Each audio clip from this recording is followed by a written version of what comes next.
கிருஷ்ணன் சொன்ன ஒரு ஸ்லோகம் தான் ரொம்ப பிரசித்தமான ஸ்லோகம். கோவிந்தேதி யதாக்ரந்தத் கிருஷ்ணா மாம் தூரவாசினம் ரிணம் பிரவருத்தமிவ மே ஹிருதயான்னாபசர்பதி அப்படின்னு.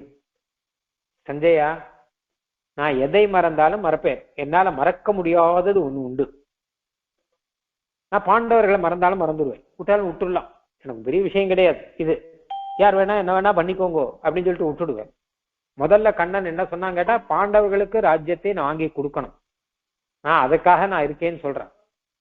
இப்ப இன்னொரு ரகசியம் சொல்றான். பாண்டவர்கள்லாம் இருக்கட்டும், எத்தனை காலமானாலும் என்னால மறக்க முடியாத ஒரு சப்தம் கோவிந்தான்னு சப்தம்.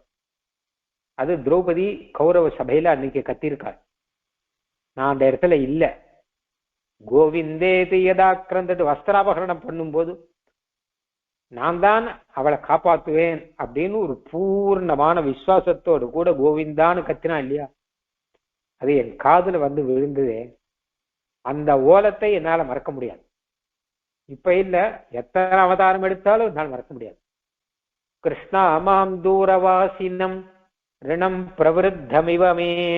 நான் கடன் பட்டிருக்கேன்பா, திரௌபதிக்கு கடன் பட்டிருக்கேன். நான் அவளுடைய கோவிந்த நாமத்துக்கு கடன் பட்டிருக்கேன், அவளுடைய சரணாகதிக்கு நான் கடன் பட்டிருக்கேன். நான் என்ன செய்ய போறேன்னு தெரியல, நான் செஞ்சு ஆகணும். ரிணம் அதிகமா எடுத்து